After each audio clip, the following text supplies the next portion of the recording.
어느 목사님이 시험 실패담을 얘기했어요.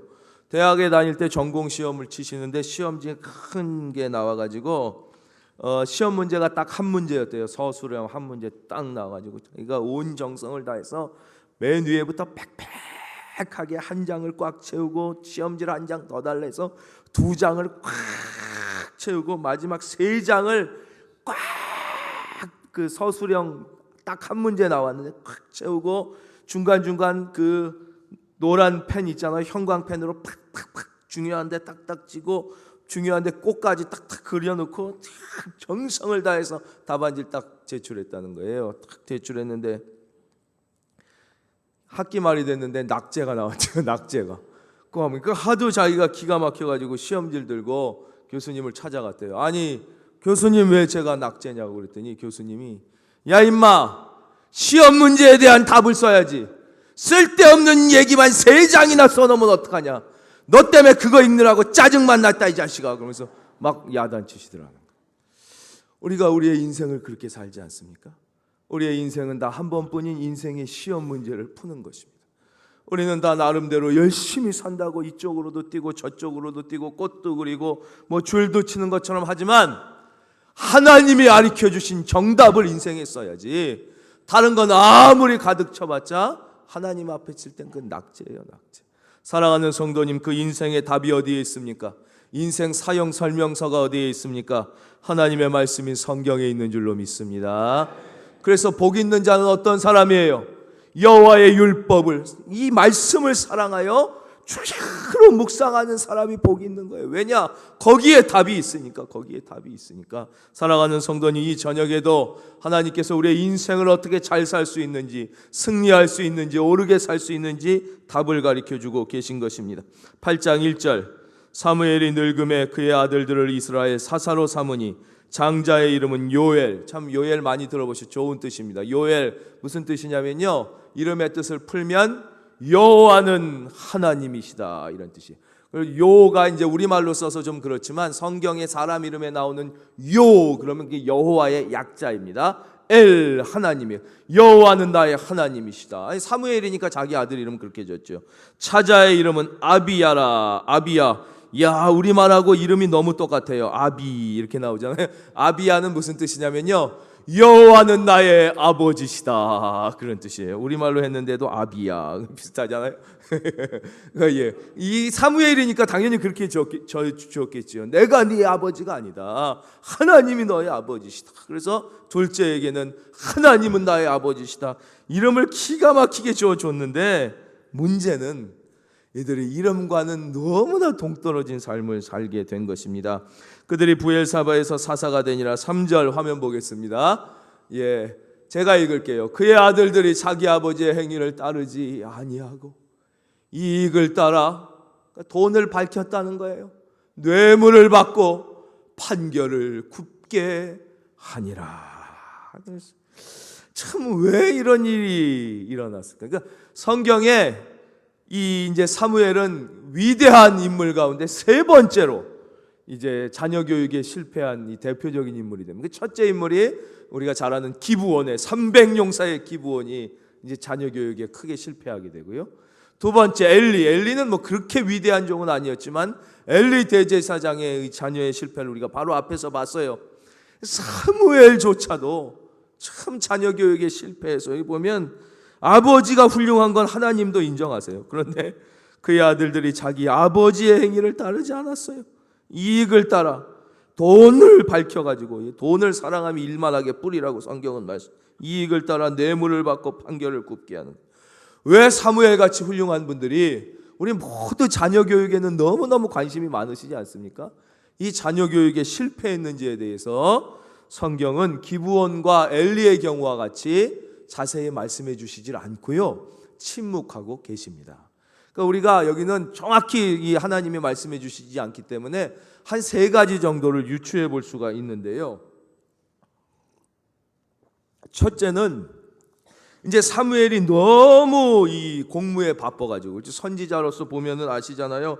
해마다 베델과 길갈과 미스바로 순회하면서 계속 하는 바람에 너무 바빠서 가정일을 소홀히 해서 애들의 교육에 실패했다 이렇게 생각해 볼 수도 있습니다. 뭐 별로 그렇게 신뢰가 가는 해석은 아닙니다만 그렇죠. 예, 자녀 아버지 옛날에 바쁘게 다 돌아다녀도 자녀 잘 되는 사람은 또 다 잘 되거든요. 그러니까 꼭 그렇게 보긴 어려운데 그것도 한 이유로 추측해 볼 수는 또 있을 것입니다. 그렇죠. 예.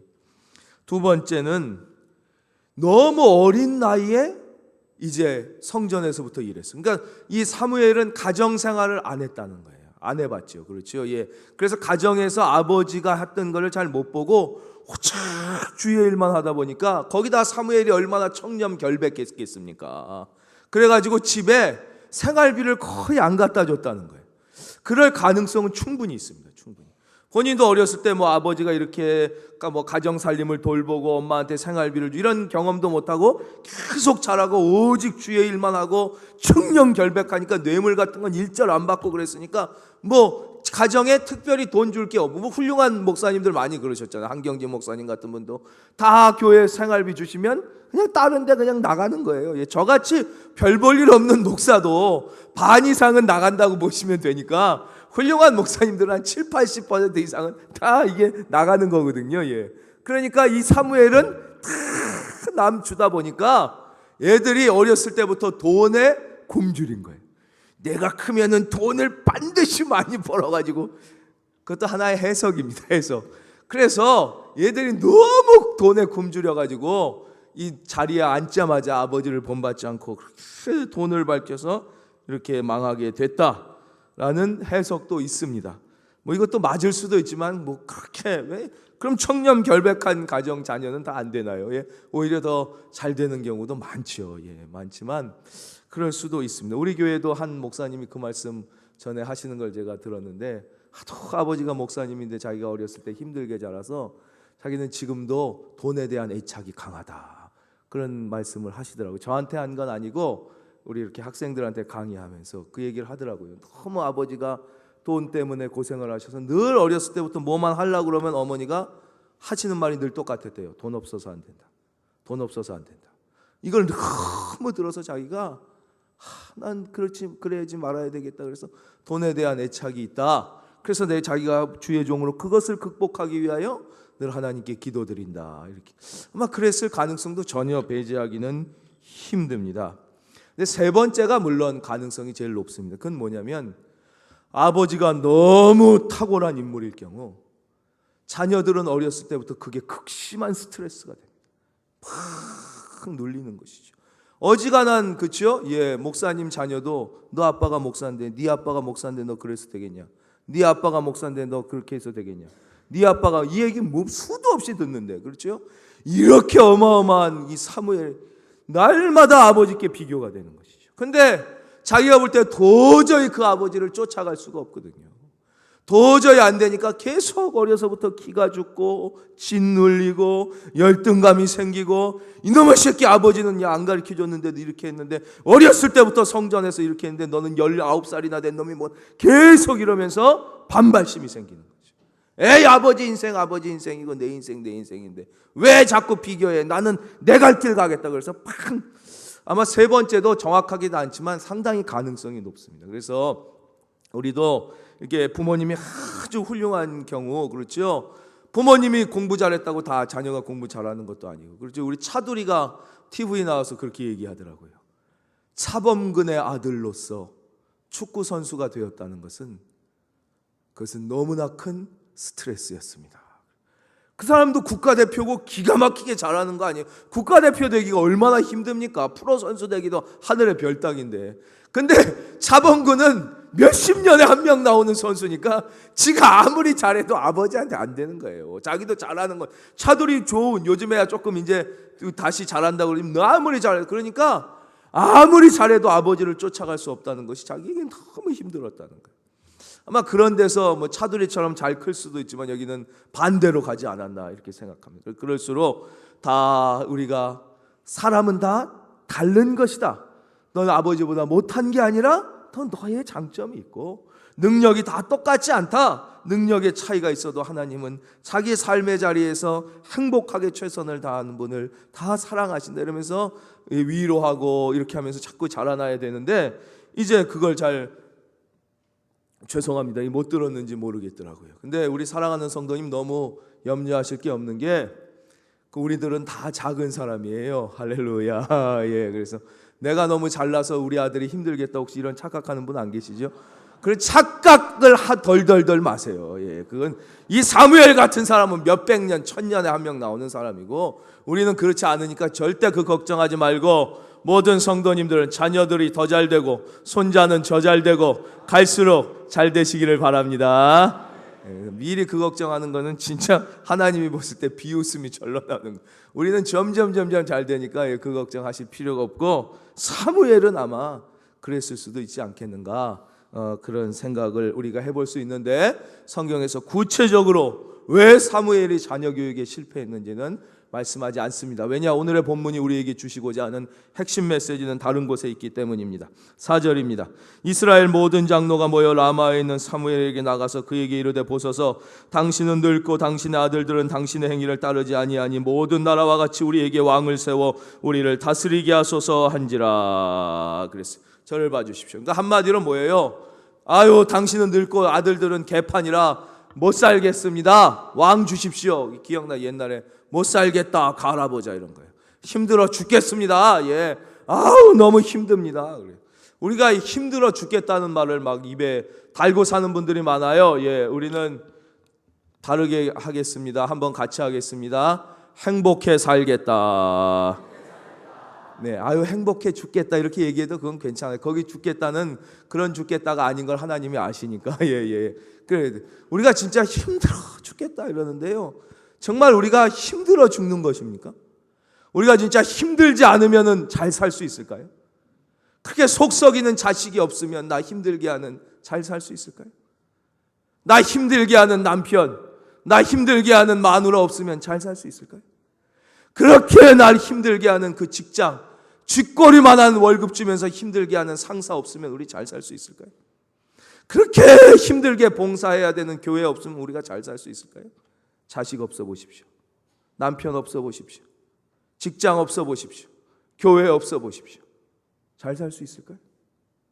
우리는요, 힘든 일 때문에 잘 살고 못하는 게 아니에요. 믿음만 있으면 잘 살 줄로 믿습니다. 믿음이 없어 못 사는 것이지, 믿음만 있으면 우리가 나를 힘들게 하는 것들 때문에 다 내가 사는 것이죠. 예. 만약에 목사가 성도님들 때문에 힘들어 못 살겠다, 성도님이 없으면 목사가 뭘 했어요? 성도님 모시려고 있는 건데, 그렇잖아요? 그건 말 자체가 안 되는. 그럼 성도님들이 없으면 목사가 행복하겠어요? 성도님 없으면 더 불행하지. 성도님이 계셔야지요. 그렇죠? 마찬가지로 우리가 힘들어 못 살겠다고 하지만 그 나를 힘들게 하는 게 그것 때문에 다 내가 사는 것인데 그걸 모르는 거예요. 믿음만 있으면 다 잘 되는데, 좋은 일이 있으리라, 많이 있으리라. 제 얘기들이 해서 좀 죄송합니다. 한 목사님이 몇 분이 저한테 그런 적이 있으세요. 심각하게, 아유 목사님 목회하시는 거 보니까 저는 자신이 없습니다. 그래요. 우리 목사님이 같이 섬기는 분들이, 전에도 그렇고 몇 분이 자기는 자신이 없다는 거예요. 목사님 너무 말씀 준비하느라고 자기는 자신이 없다는 거예요. 자기는, 왜냐, 너무 많은 분이 들으시고 또 뭐 우리 교회 대한민국에서 똑똑하다는 분들은 거의 다 나와 계시고 뭐 다, 그러니까 그거 하나하나인데 너무 그거 성도님들 그거 살피고 이 많은 부서, 자기는 그 목사님 보니까 그렇게 힘들게 살 자신이 없다는 거예요. 그래서 자기는 편안하게 난 목회하고 싶다. 난 그렇게 힘들게 하지 않고 한 성도님 뭐 한 200여 분 이런 데 가서 난 좀 행복하게 편안하게 해야지, 목사님 목회하는 거 보고 큰 교회 목회할 생각을 접었습니다. 너무 못할 것 같습니다. 그걸 말씀하시더라고요. 근데 그거는 완전히 잘못된 생각입니다. 그건 완전히 잘못한 생각이에요. 하나님의 은혜를 주시면 10만 명, 100만 명도 다 평안하게 가는 것이고요. 주의 은혜가 없으면 성도님 10분이 8패로 나눠서 합니다. 그거 안 되는 거예요. 안 되는 거예요. 그건 뭐와 똑같아요? 운전과 똑같아요.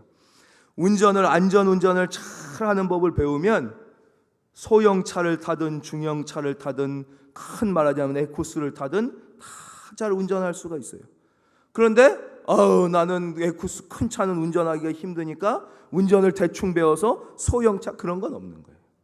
소형차도 사고 나면 다 죽는 것이고, 그게 아니라 같은 똑같이 이종이다 그러면 그 안에서는 운전을 안전하게 하는 법이 몸에 배면 이 차를, 물론 조금 차이는 있겠죠. 몸에 익을 때까지 일주일 한 달 차이는 있겠지만 그 차이만 넘어가면 다 할 수 있는 거예요. 코란도도 할 수 있고 저 스타렉스도 다 할 수 있는 거예요.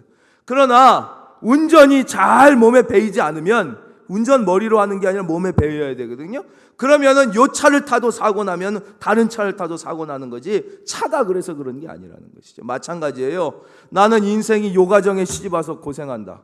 나는 요 직장에 다니니까 너무 힘든데 저 직장 가면 좀 편했을 텐데, 나는 하필 이 학교를 다니니까 이렇게 고생하는데, 그런 건 없는 거예요. 믿음으로 하나님 주신 말씀만 잘 붙잡고 지키면 어디를 가든지 무엇을 하든지 주님이 도와주셔서 잘 되는 줄로 믿습니다. 어려움을 이기고 다 승리하게 되는 것이고, 고생은 100명 모이면 그분들이 다 천사인 줄 아세요? 그런 건 아닌 거예요. 제가 늘 말씀을 그렇게 드립니다. 그러니까 우리 인생도 똑같죠. 여기서도 그러잖아요. 당신은 이제 늙었어요. 당신의 아들들은 엉망진창이에요. 못 살겠어요. 그러니 왕을 주십시오. 이거 하나님 앞에 말도 안 되는 얘기예요. 이건 그래서 하나님이 너무 말도 안 된다고 생각합니다. 6절, 우리에게 왕을 주어 우리를 다스리게 하라 했을 때 사무엘이 그것을 기뻐하지 아니하여. 저를 잠깐 봐주시면 우리 한번 사무엘의 심정을 생각해 보겠습니다. 사무엘이 어렸을 때 하나님께 부르심을 받아 이스라엘 민족, 우리 단어로 바꾸면 하나님의 자녀예요. 그래서 성경의 구약에 이스라엘 나오면 그건 다 우리라고 생각하시면 되는 거예요. 구약의 이스라엘은 하나님의 백성, 하나님의 자녀, 우리같이 완전한 자녀는 아니지만 하나님의 것이, 하나님의 백성. 그렇게 목숨을 다해 섬겼어요. 블레셋과의 전쟁에도 승리했어요. 번영해. 이때가 어떤 시기냐? 이스라엘의 영적인 르네상스며 물질적인 최고 번영기입니다. 전쟁이 없었다 그러냐? 평화롭고 블레셋 안 들어오고 그렇게 섬겼는데 이제 와서 당신 늙었으니 이제 그만하라는 거예요. 당신 아들 마음에 안 드니까 우리에게 왕을 달라고 그랬을 때 자기를 배척하며 자기가 그 생명을 다해 섬겼는데 자기 보고 그만 물러다 달라고 하는 이스라엘 백성을 볼 때 인간 사무엘이 느꼈을 그 배신감, 그 섭섭함, 그렇죠? 참 그거는 얼마나 깊었을까요? 인간적으로 사무엘이 느꼈을 그 배신감과 그 섭섭함은 말할 수 없었을 것입니다. 그런데 사무엘이 위대한 점, 우리가 오늘 이 말씀 가운데 꼭 배워야 할 점이 거기 있어요. 사무엘은 그것을 감정적으로 인간적 섭섭함으로 처리하지 않고 그것을 그대로 붙잡고 나가 하나님께 기도로 아뢰 수 있는 깊은 믿음과 인격의 사람이었다는 거예요. 할렐루야. 그래서 사무엘인 것이죠.